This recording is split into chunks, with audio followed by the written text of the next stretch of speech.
So if this is your first time joining us, I am half of Girl I Guess podcast, Ming Lee. Hey everyone, this is Karen Civil. And this is our 11th episode. The last episode, we talked about a lot of things that were happening in society and stuff with women and how we need to evolve. So I feel like it was necessary to have like the evolve, I can call her like the evolve queen at this point, because she's like had transparency through a lot of things and just showing you how you persevere through stuff and just being organic through it. So round of applause for our amazing guest, Sarah Jake Roberts.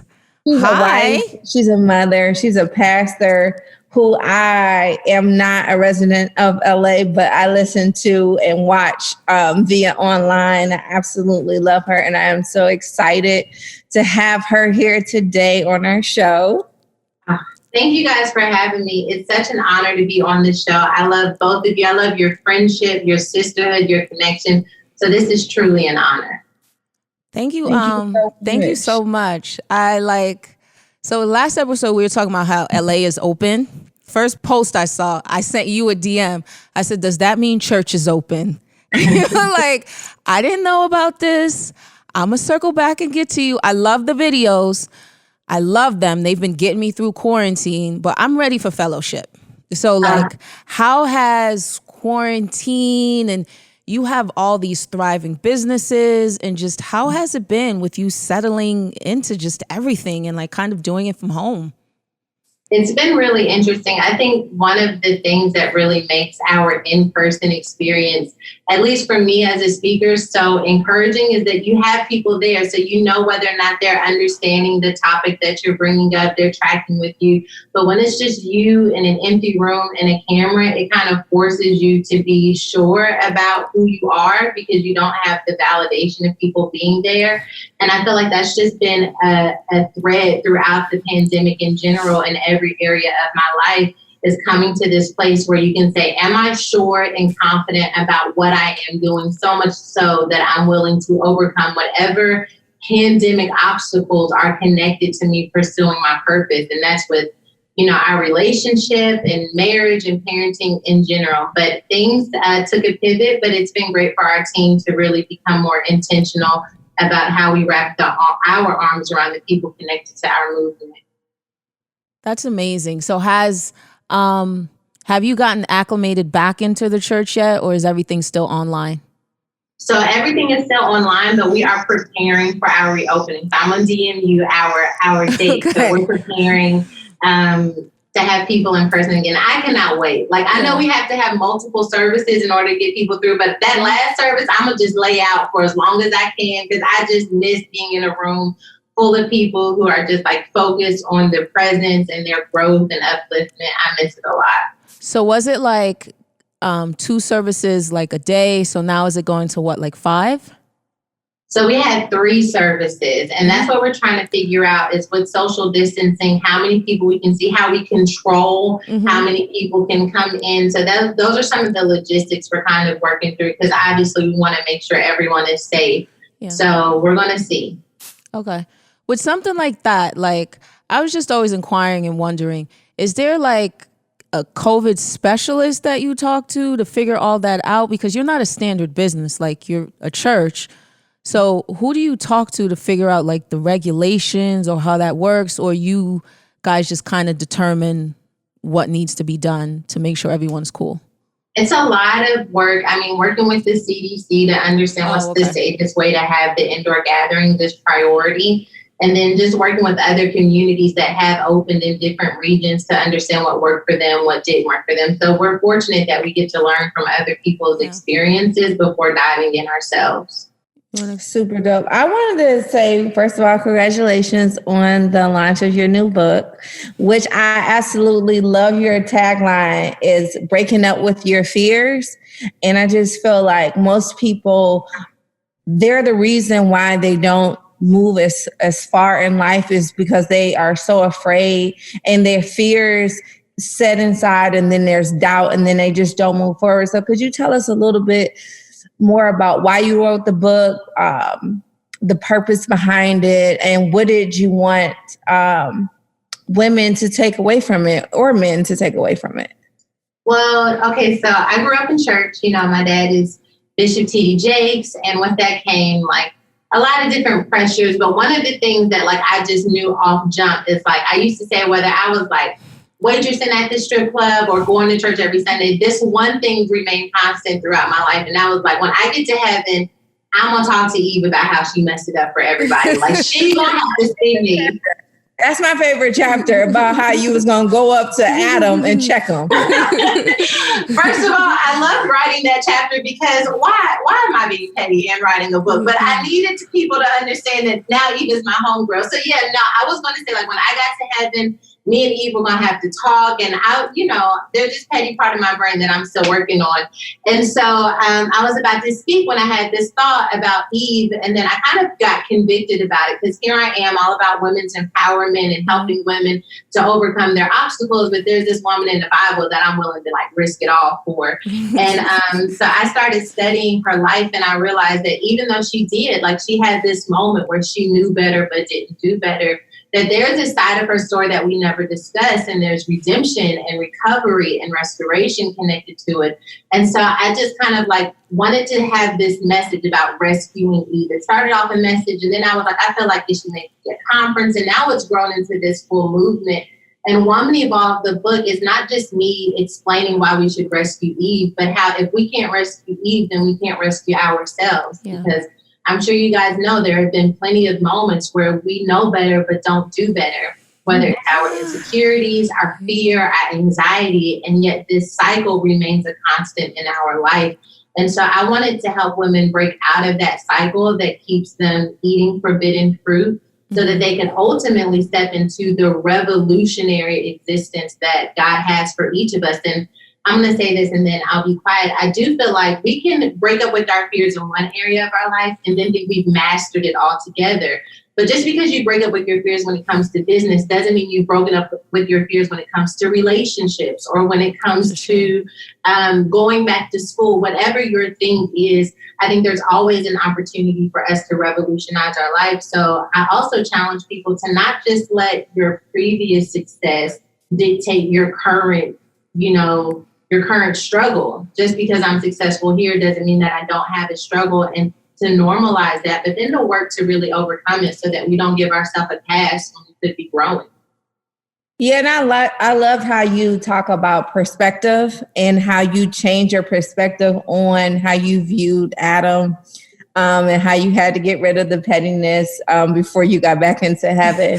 And that was just something about that I really liked about the book, is like changing your perspective will change your whole entire outlook on everything, especially dealing with your fears. So I really, really, really, really, that really hit home for me. I love that. That part of the book, obviously, because once you became my homegirl, now I got to be with Adam because like he threw her under the bus.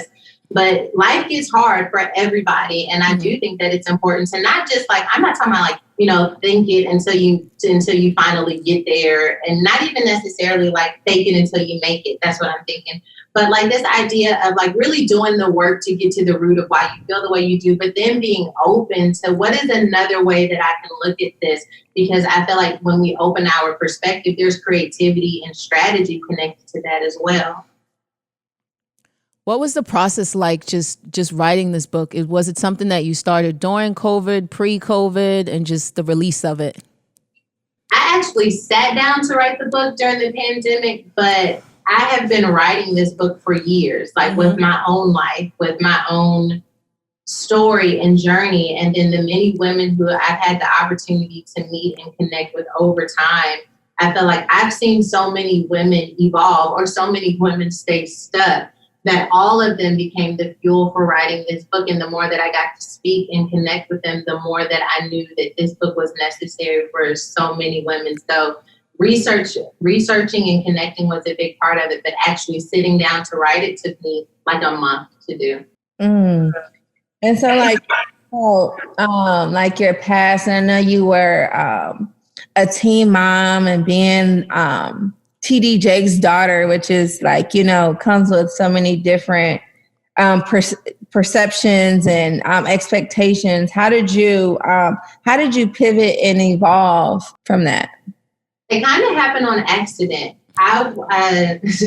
So I'm going to just give you like the brief story. So I got pregnant at 13. I had my son at 14. From that point, I just like totally was disconnected from this idea of doing anything that looked like ministry, just because I didn't feel like I had a life worthy of sharing with people. And I still graduated school early, went on to college. I ended up dropping out of school, though, which is a whole nother story within itself, and waitressing at this strip club. And my life just like looks so far from what it looks like now. And yet I came to this moment after like going crazy and ramming cars. Girl, I guess we don't have enough time to talk about it, but I was ramming cars. I was in this relationship and he had brought someone over to the house. I was ramming cars. They called the police on me. And I was like, all right, so we're going to have to make some decisions.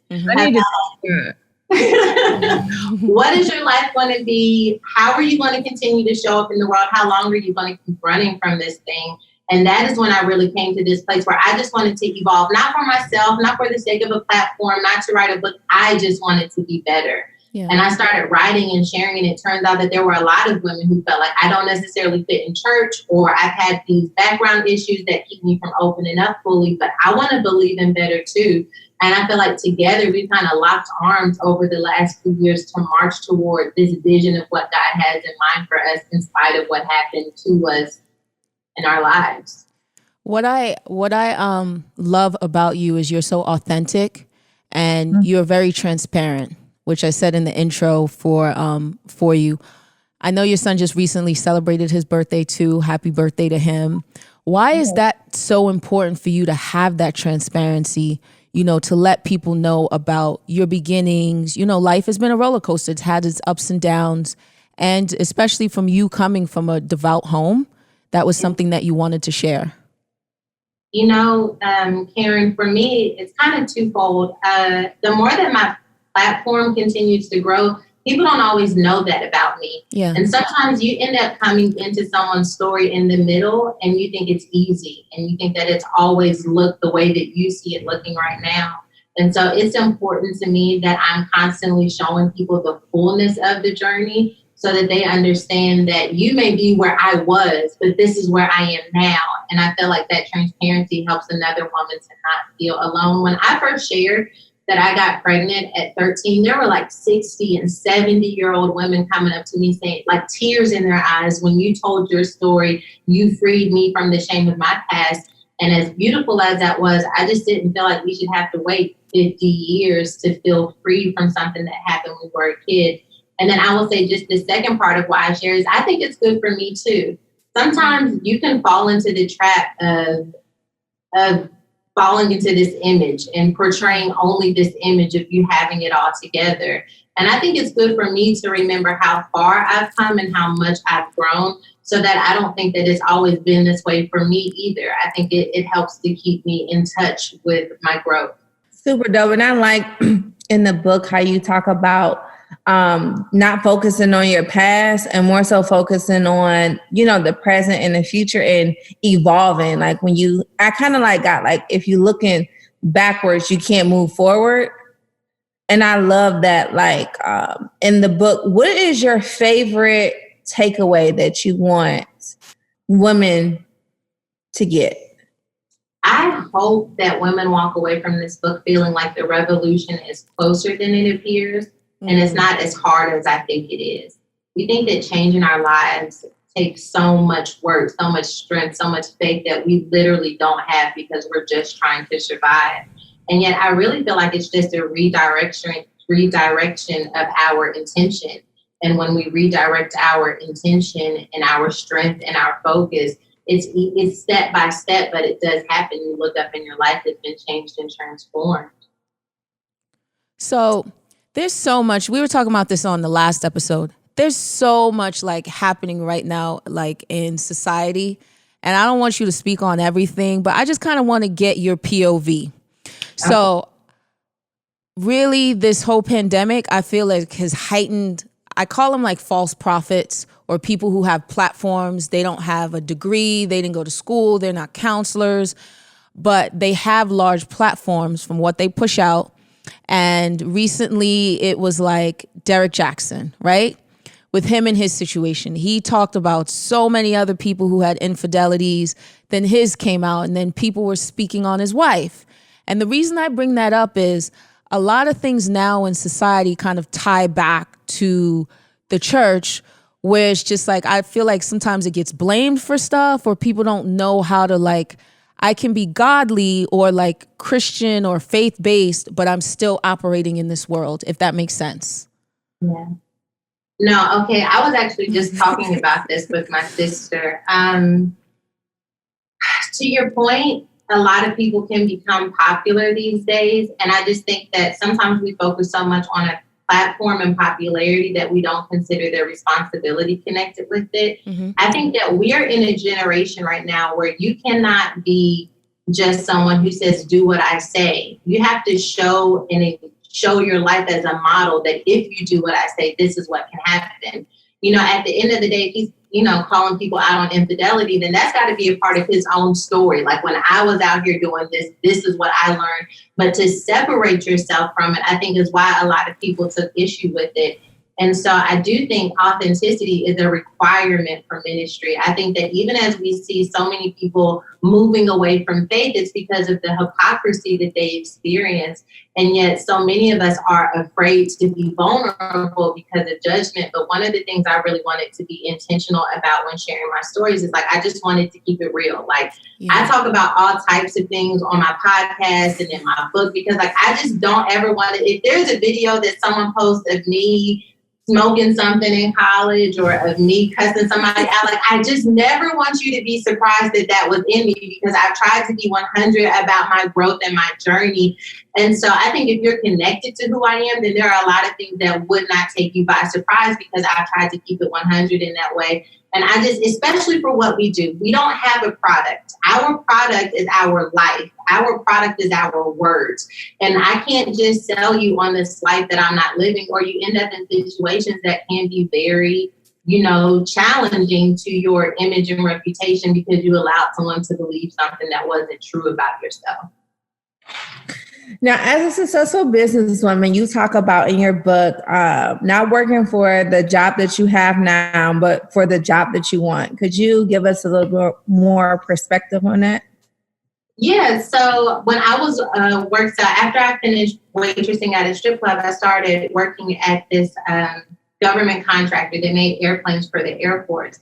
And I was a receptionist, but I really needed a job. I mean, I was a single mother.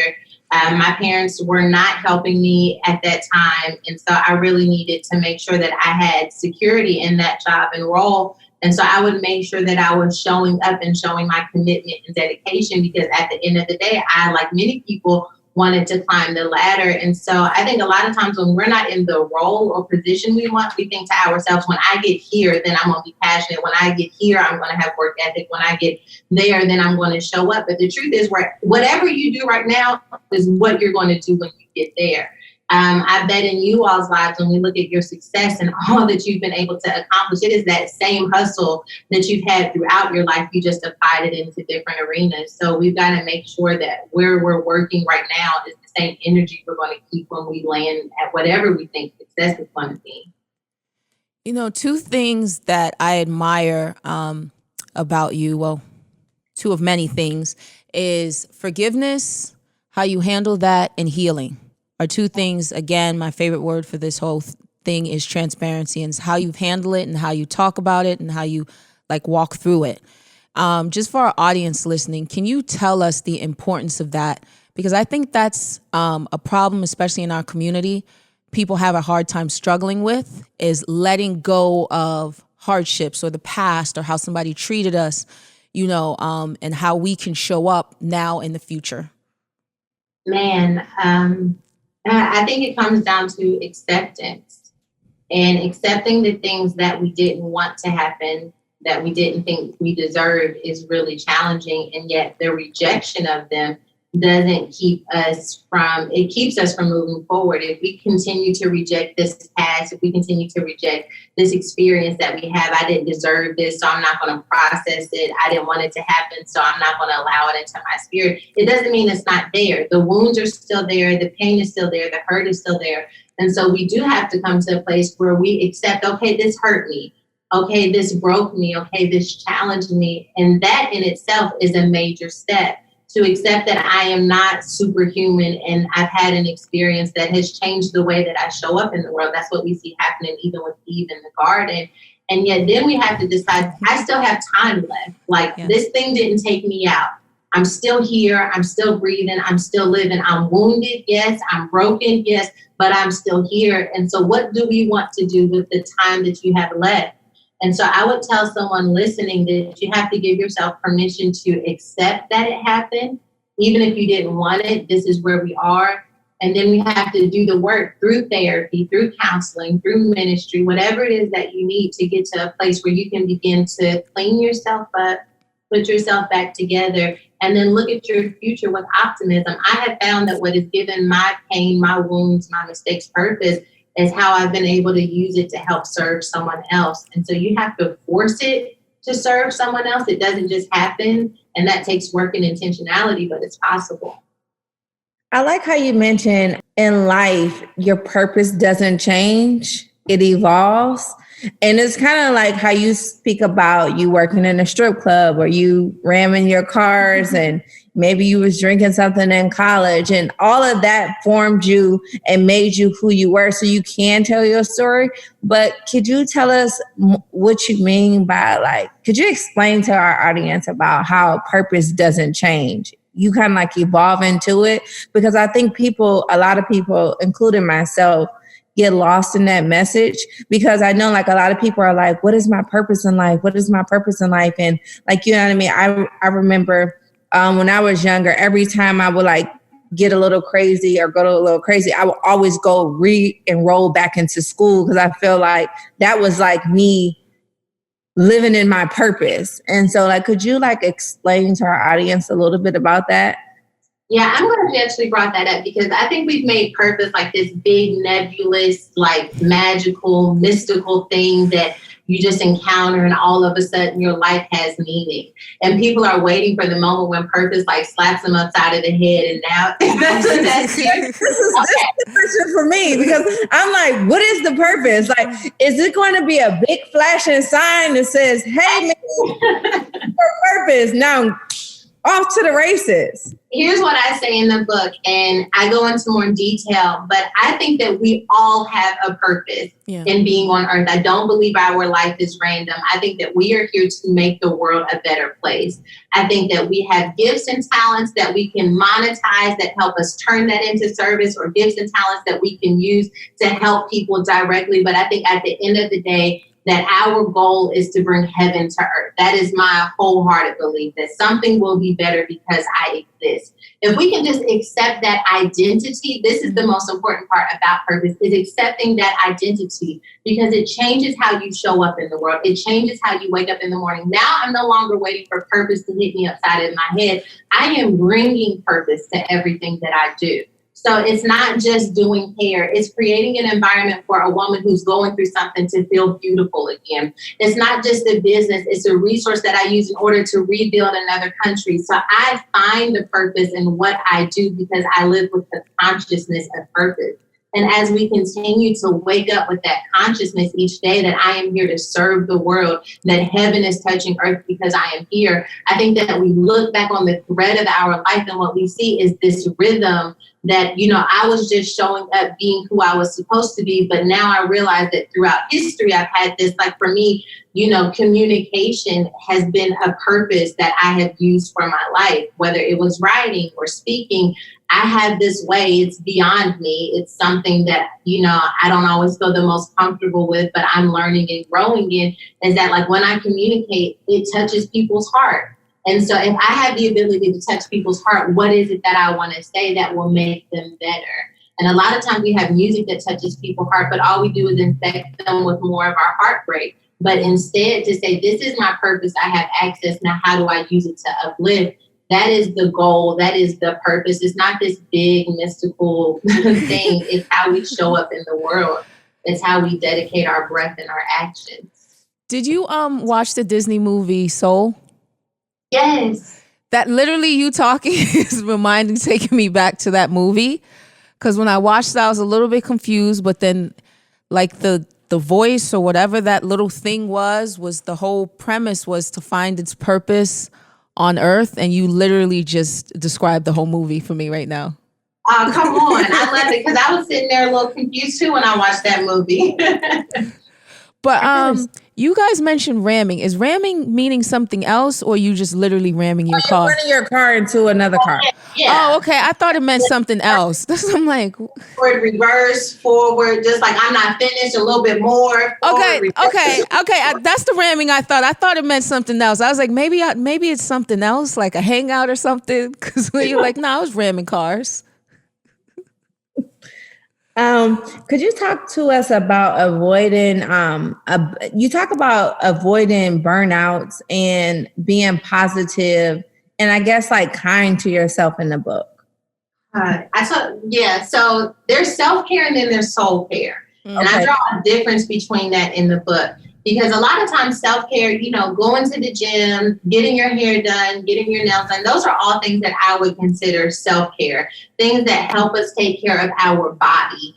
But soul care is where we live from. It's how I show up. It's how I receive communication. It's how I project communication.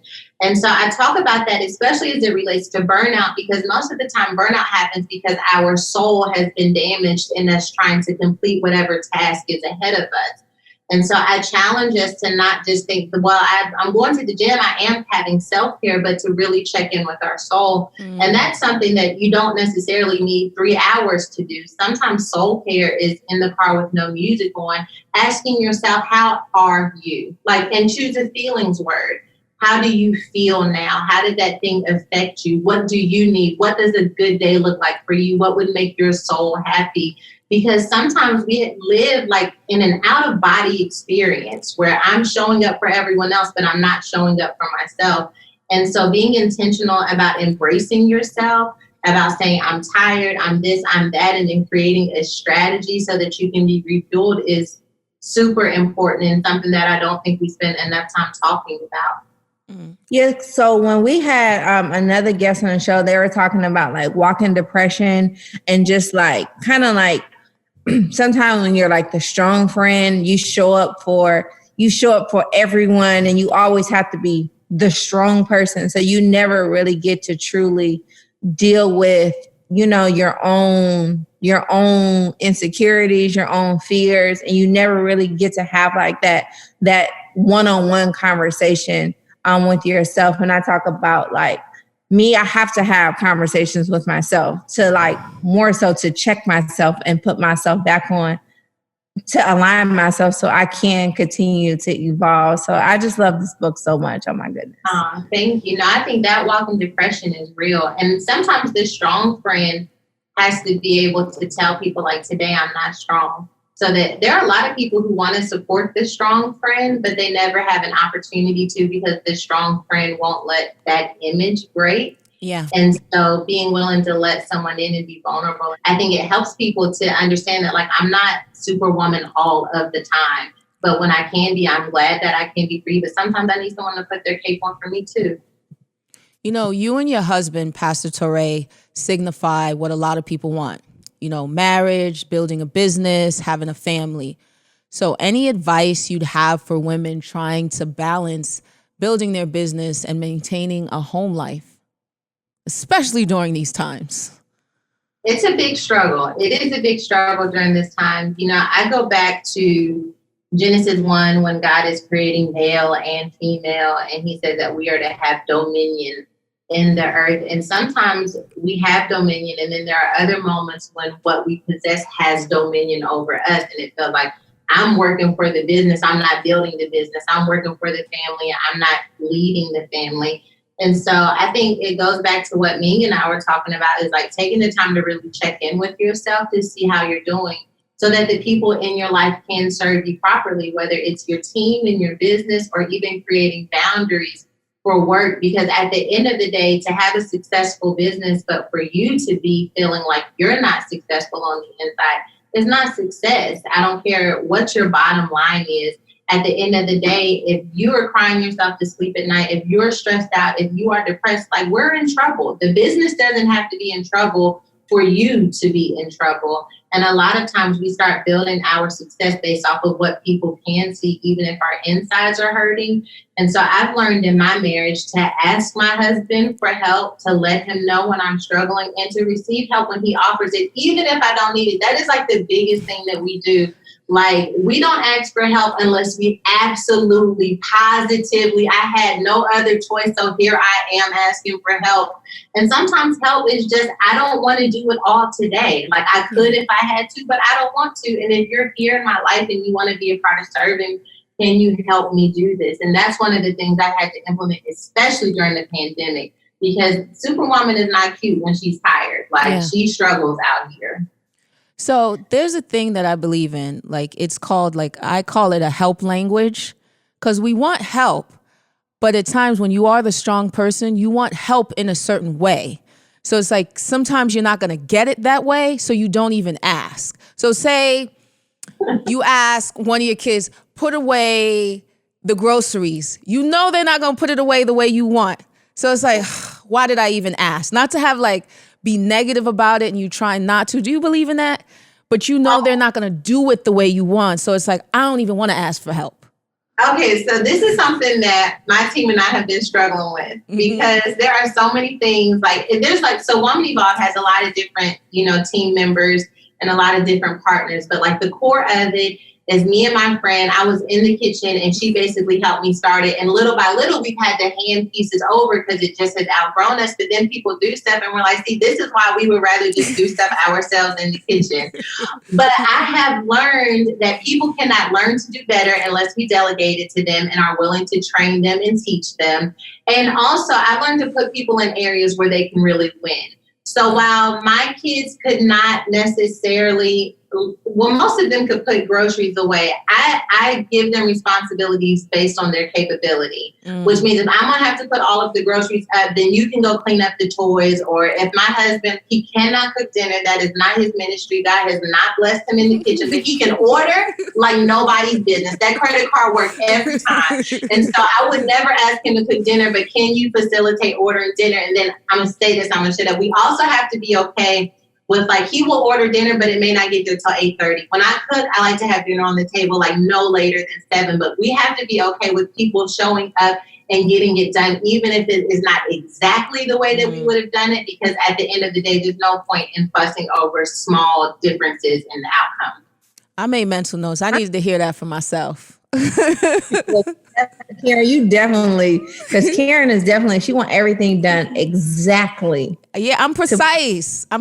But you just saying that is like delegation, showing people, and yeah, I'm gonna take all of that in. It's baby steps. Takeaways. Yeah. They can learn. It'll take some time. Like when my son first started cooking, we had a few struggle meals there for a minute, but now he thinks he can go toe to toe with me in the kitchen, but it took time and practice. So you got to have room for people to get it. When you delegate, do it with the consciousness of, like, they're probably going to jack this up. It's going to be terrible. And then if they do well, you're surprised, and they just need a few tweaks and modifications to get to what you had in mind.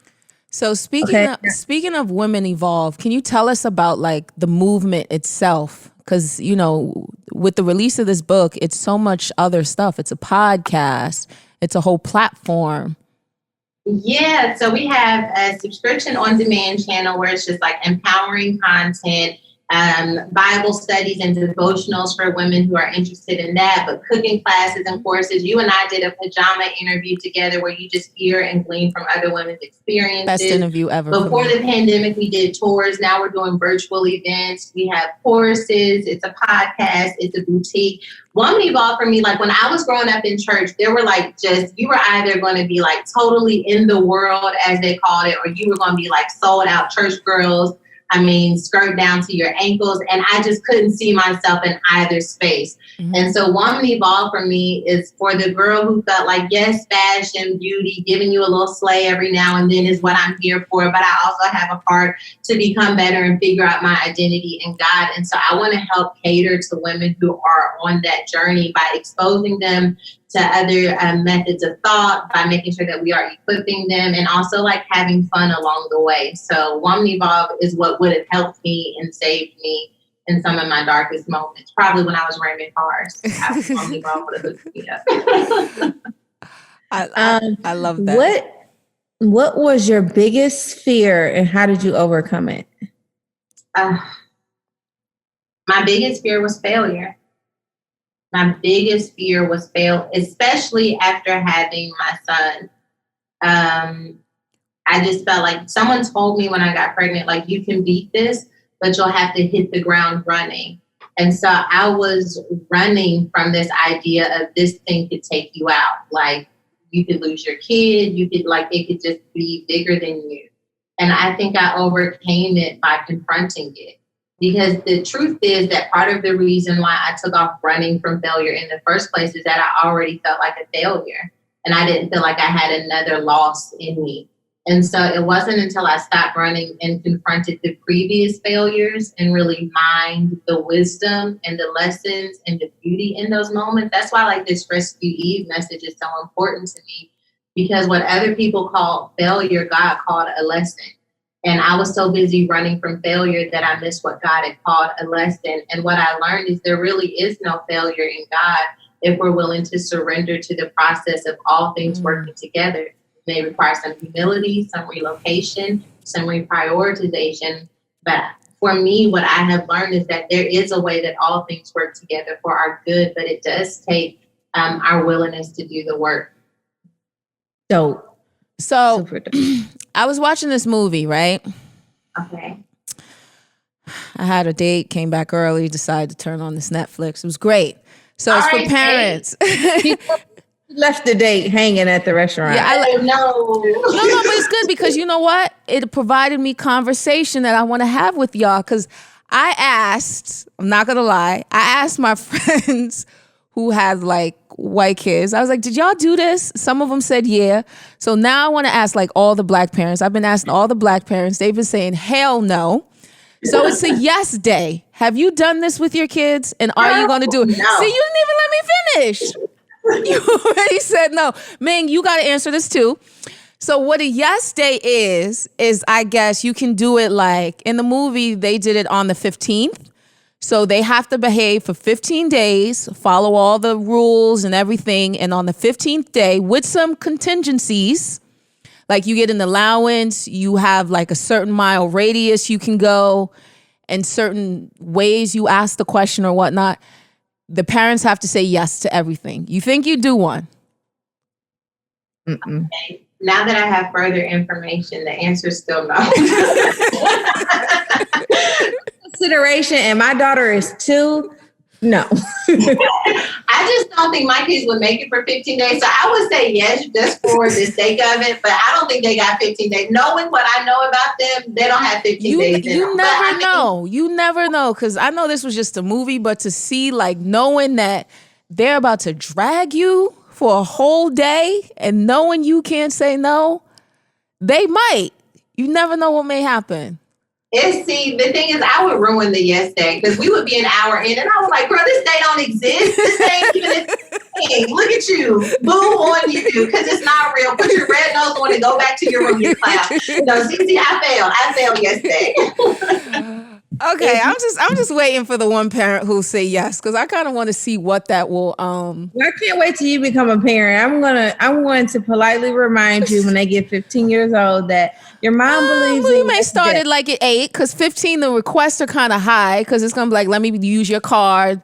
Let me go get a tattoo or a piercing, just something like super elaborate. So may start at like 7 We should send our children to you, and then you can do the yes day. That's not how it works. That's not how it works. Yeah. They would have to. No. That's not how it works. Because that right there is technically a vacation or a day off. That's labeled differently. They're under your roof and under your care. So they behave. I can't hear you. After me, after we're sending the kids to you, I lost you. Nothing after that. Call me later. So if you could give your younger self one piece of advice, what would it have been? I would tell my younger self to let it all fall apart. To stop trying to hold together what you have left and just let it all fall apart. Because right now you're holding on to stuff that you don't even need to go the long haul, but you're so afraid of falling apart that you're missing out, that you're okay right where you are. People ask me that question. I know a lot of times you give all of this wisdom that I don't think I would have actually listened to. But I think that if someone would have told me it's okay to fall apart, that would have been the release that I needed to finally admit that I wasn't okay.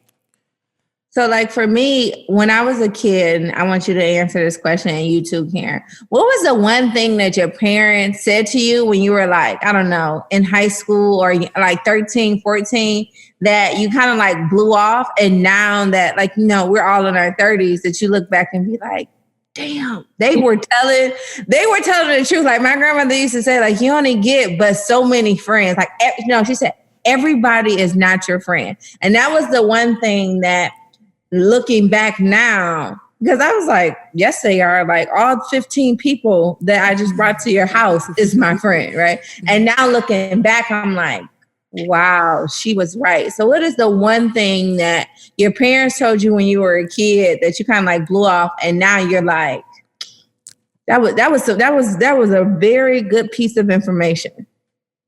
For me, it's probably like one day you're going to miss being a kid. You're going to miss being in the house kid. You're going to miss my rules. Because I miss not paying bills, to be honest. Like I think we all do.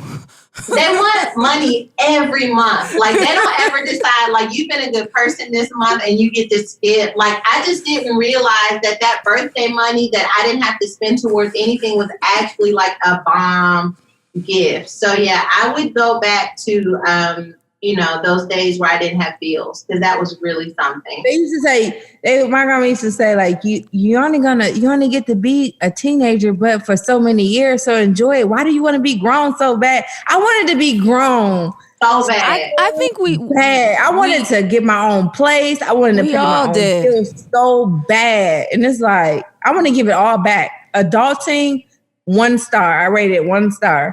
I think 18. He cannot wait to move out. And I'm like, just wait. It's a gag. They're lying to you. Just wait. Go ahead. I remember Power wants their money every single month. I remember when I moved out, I didn't think about, like, for my first place, I didn't think about the little things. And I made it my business. The first place I went, biggest mistake ever, I went to Target. So it's like, yeah, you see the face you already made? So it's like, you don't even think about certain things. I remember I had like $1,000. I thought I was going to equip my whole place. Man, that was just the kitchen. When you think you got to get the mop, you got to get the bucket, you got to get a new broom. My mama did not let me leave with nothing. You got to get your own pine sol. You got to get all your spices over. You got to get the stuff for the fridge. Like, I kid you not.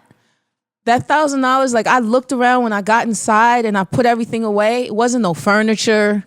It was like little pieces and accents. I was like, that's when I knew. I was like, this adulting thing ain't going to be as fun as I thought it was going to be.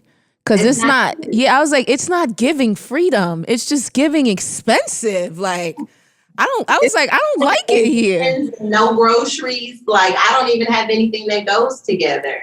Yeah. But I didn't think about that. And I was like, okay, this made sense. Because I remember the Cosby episode where, like, Theo pretended he wanted to move out and they played with the Monopoly money and did all that stuff. I was like, oh, they're exaggerating. It's not that serious. They're exaggerating. I'm going to get on to it. It was the same thing. I was like, oh, it's the same exact thing. Even through this whole thing with like USPS slowing down. In my mind, I'm like, that's better for me. That's less bills I got to get. They're like, yeah, right. Now they're emailing. They're like, we see it's trouble in your area, in your county. We want to make sure you got this bill. And I'm like, there's no there's no break from it, and even just wanting that pause. But one thing my mom, I would say growing up, I would ask her for things all the time. Like if it was new Jordans, new whatever, I'd be like, can I get this? Can I get this? And the one thing she would always say to me is, in a world, Karen, it's fine, but do you want it? I'm like, if I'm asking for it, she'd be like, no, but do you want it? I'm like, is this some sort of psychology, like reverse psychology? Yeah, I want it. But then she'd follow up with like, okay, but just understand, in a world that wants you to be everybody else, remain civil. I'm like, okay, we getting the Jordans or not? But now just like in this premise and just in my big old age now, I'm like, yeah, I was following what I thought society wanted me to do or what I thought was cool and not really being my individual self and not understanding who I was. Like, I did not want them damn sneakers. It's just, it was the popular thing to have. And now I'm like, oh, she's probably listening. So mom, you were right. So it's like one of those things like, oh, okay, now it makes sense. Now I get it. But yeah, I wish I would have got it when rent was free and food was on the table. One last question about the book. And this is one that, I want to hear your views on it for some of my personal reasons. It's just striving to abandon toxic behaviors and working on self-improvement. And more so like, for me, like my toxic behaviors has always been like in like the relationship aspect. And like now that I'm single, I want to be done with it. I want to be done with it. So like, I just want to hear, your input on how to abandon those toxic. Cause she toxic. So give her like full advice, please. Those toxic habits and how to make room for self-improvement. Well, who would you be if you got rid of it? Like, why do you want to get rid of it? What has the damage been because of that toxic behavior? The damage from the toxic behavior is just an emotional roller coaster. But it's almost like it's the thrill of the ride. Sometimes I feel like, for instance, like, like scary movies. Like sometimes I'm like, why do people like scary? Who wants to be scared half to death? You know what I mean? Throughout the whole movie, like, you know what I mean? Who wants to do that? But then when it's done, it's like, oh, the movie was so good. I want to do it again. It's almost like going on a roller coaster and dropping, 100 feet at 170 miles per hour and you're screaming half to death. And in your mind, as you're going down, you're like, I'm never doing this again. But then when you get off the ride, you go stand back in line. It's crazy. So I will say that what I enjoyed about being in a toxic relationship was exactly what you just said. But I think it's because I was so emotionally suppressed that feeling something, even anger, was better than feeling nothing at all. And I think what I was really longing for was to feel all of the time. Like I didn't feel alive anymore. And the only time I felt alive was when I had these extreme bursts of anger. And so I would question, and I think obviously therapy would be incredible, but like, when did you stop feeling where that was the only thing that you wanted to feel? And I think generally whatever is wrong with us, and I put wrong, like quote unquote, happened to us when we were a kid. And so I wondered like what that little girl on the inside of you was longing for as it relates to stability or lack thereof that she experienced. Because at the end of the day, I don't think it's the woman in you dating. I think it's something that hurt you and that broke you that is dating on your behalf. And so you got to really want to do the work of figuring that out before the toxic relationship can fully end. So the toxic relationship is fruit. And this is what I talk about in the book. Like, that's your forbidden fruit. But when Eve eats from that fruit in the garden, she says, the serpent deceived me. And then I ate. That word deceived means seduced her mind, which means that it didn't just change her appetite overnight. It changed her mind, and then it changed her diet. And so something changed your mind about yourself, about relationships, about love, and about work. And then that toxic relationship is the fruit of that. And so I think to really come into that brokenness and to live in it and to understand what it's taught you and how it continues to show up in your life is the only way that you'll be able to break it. You already know this because you're raising your daughter. So you have you said a 2-year-old. You said, yeah. This is a generational thing. And for her sake, but most importantly for yours, we got to figure out what happened and how. Yeah, well, I'm in therapy now.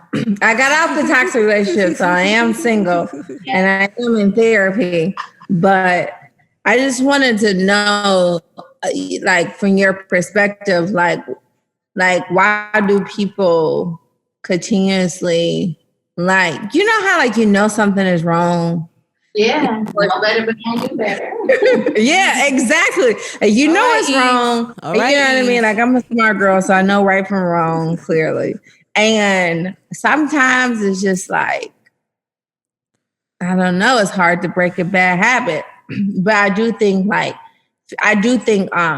childhood traumas do play a role in, you know, in your adulthood. And I think, like, us as, you know, in the Black community, we don't seek enough therapy because, like, you know, it was kind of like a little bit frowned upon when we were kids. Like, if you went to a therapist, you were just, you know, you were crazy. It wasn't it was frowned upon, period. You wasn't trying to, like, become a better person or work through childhood traumas, or like I know from my childhood I have abandonment issues, like working through like your abandonment issues and stuff like that. And I do see a therapist, but I did want to get your opinion on it. And that's the same thing my therapist said, that, like, you know, like, I have to evolve from some of my childhood traumas. And learning to, like, in what Karen spoke about, you and Karen talked about, is like, I have learning to forgive, like, that's the part. And that's what I love about the book, is me learning to evolve with, like, more so, like, with my forgiveness, so I can evolve as, like, a person personally. Cause, like, business, I'm doing the damn thing. But, like, in the personal realm of life is where I need the most work. And that's where, like, I work on the most. Like, people see me like best, and like, oh, you're such a good businesswoman. But I'm like, you know, like, this personal life of mine is at a level 3.5, maybe 4. And so, like, I'm currently working on, like, evolving and breaking, like, because I do want to break childhood curses, and I do have a 2-year-old daughter, and I do want her to have, like, the most healthiest mom ever. So thank you. Okay, if I can just say something, I know I'm probably over time and all of that stuff, but this is what I would say to you. Like, you know, when Beyonce dropped Irreplaceable, everybody was here for it. To the left. Mm-hmm. But the truth is that leaving toxic relationships is not always as easy as turning on a song and feeling like you made the right decision. And I think that sometimes in our culture, we make it seem so easy that when it's not easy for you, you just decide to kind of go back to what was easy, which was that toxic relationship, because growth and evolving is so hard. What I will say to you is that it is completely normal to grieve that life because it's all that you've known, and to still want more. Like, you can live in that same space. Like, I kind of missed that phone call. I kind of missed this person, even though I know it's not good for me. But I also know that I need to grow and become better. You don't have to be hot or cold. For this part of your journey, as you're warming up to this version of who you will become, both of you, that healed version and that version of you that's still growing, is walking at the same time. And then the last thing I will say is that, like, and go ahead, I feel like my preacher thing is going, but that same strength, power, and anointing that exists on your ability to build a business works everywhere you put it, which means that you've got this strength, anointing, and power to apply this to your healing, and to not think that you're going to be a success in this area and a failure in this area. The fact that it has been highlighted, the fact that you're working on it, is a sign to me that God wants to bring you to a place of deliverance with it. And I would just say that it's going to take practice, not just work, but practice. You've been functioning in this version of yourself for a very long time. And as you begin to turn the ship, you got to be gentle with yourself as you turn, but you also have to realize that it's going to be practice. And I just I believe wholeheartedly that you're going to come to a place where you walk this out with strength and confidence, so much so that your daughter looks up at you and says, I don't know how mommy healed. I don't know how she did it, but that is my role model in every area of my life, not just business. And you're going to empower so many of us to do the same. But I want to be praying for you. Thank you so much. You got it. So, obviously Ming and I are BFFs and we talk about how we met. Who is your best boss friend and how did you guys meet? Well, how did you ladies meet? Oh, goodness. Yes. Shanice has helped me build Woman Evolve from the ground up. And we met through church, and she was in a different role and position, but we kind of knew even when she was in that different role and position that we were meant to work together. We just didn't know how. Mm-hmm. And so Woman Evolve became, this brainchild that we got to build together. So I would say she's here. She's just like off to the side to try and make this seem really professional because, we're doing a podcast with Ming and Karen Civil. But she's with me in almost every endeavor that I have. She's my girl boss friend. That's dope. It's important to have those. For sure. So this was an amazing conversation. I'm so happy you were able to join us. Like, just thank you so much. This was good dialogue. It was like breath of fresh air.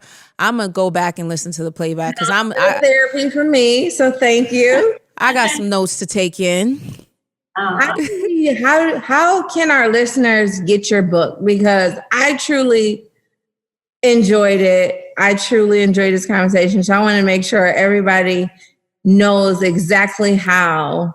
It's officially out now. It's going to be my book for April to read. So as the audience picks it up and you tell them, I can read it too. Ming already beat us to it. So tell us where we can get it.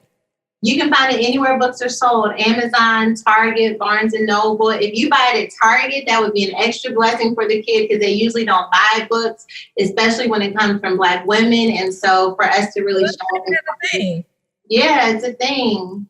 Let's make going to Target to buy the book a thing. Yes.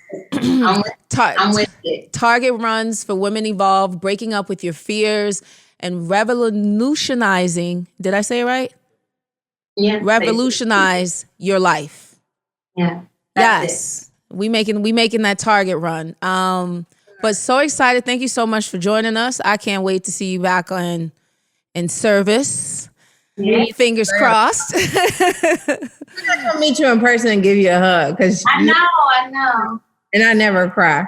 I love that. I can't wait for it. Thank you so much. I really appreciate it.